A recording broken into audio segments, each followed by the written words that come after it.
Okay, so Raptors got the win today against the Cleveland Cavaliers. I would say Raptors played okay. They definitely could have played a lot better. Um, you could tell when the Raptors were out there on the court, at sometimes they were a little rusty. They didn't know what plays to run. They're kind of wasting a lot of time on the clock.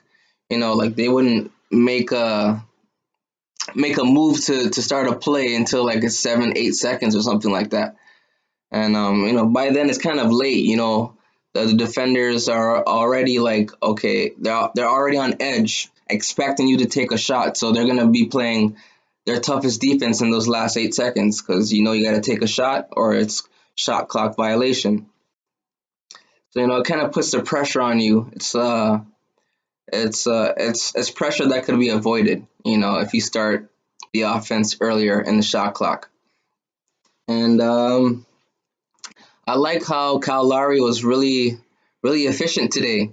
10 of 12, scored a bunch of 3-pointers, drove to the lane, got some layups, drew some fouls, got some assists.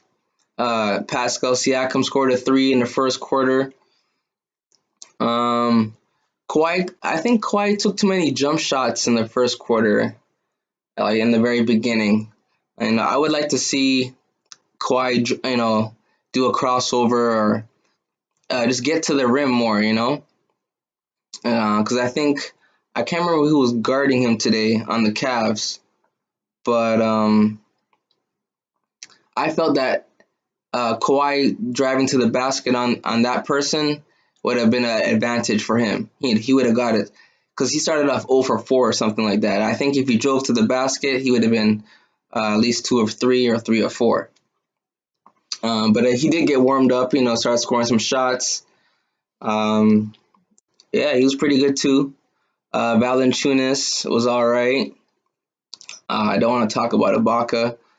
This guy missed a dunk. This guy made a turnover. This guy fouled in the last 3 seconds of the game. He ruined the point spread for OLG. So all Toronto fans are probably mad at this guy right now. Just because he didn't have to foul in the last 3 seconds. Like, what are you doing? Just play defense without your hands. Why are you fouling? Anyways, overall, yeah, Toronto played all right. And Cleveland doesn't have LeBron anymore. So they don't have that all-star talent, and J.R. Smith was missing. But yeah, man, I also really want to talk about. I seen some videos, making fun of Kawhi, saying his laugh is creepy and stuff like that. Like, yo, you guys should stop that. Kawhi is a champion. Okay, this guy played for the Spurs and won, and when he won, he was the MVP. He's like arguably one of the best players in the NBA right now. LeBron, Kawhi, Kevin Durant. In terms of value and impactfulness in the game, who would you put at the top? It's definitely Kawhi, LeBron, Kevin Durant, maybe James Harden, and Steph Curry. So, and another thing, like Kawhi is a diehard basketball fan. He loves the game of basketball, and I heard like the night before he got drafted into the NBA, somebody killed his father. You know what I mean? That's so terrible, man. You know what I mean? Like to have your biggest fan, your biggest supporter, your father, have him die before you get drafted into the NBA.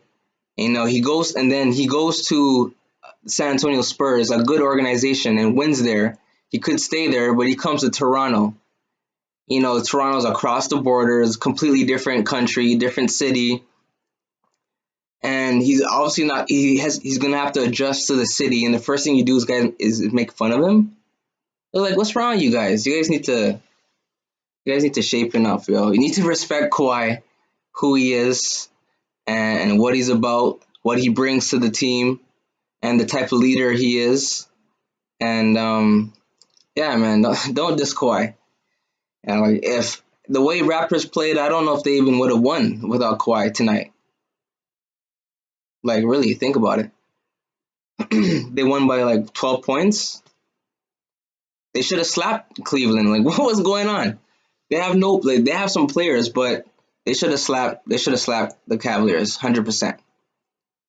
But anyways, I did place a bet today. Just a small one. I have another bet that I placed, but it's right here. You can see these two. I think I got a couple wrong on the point spread.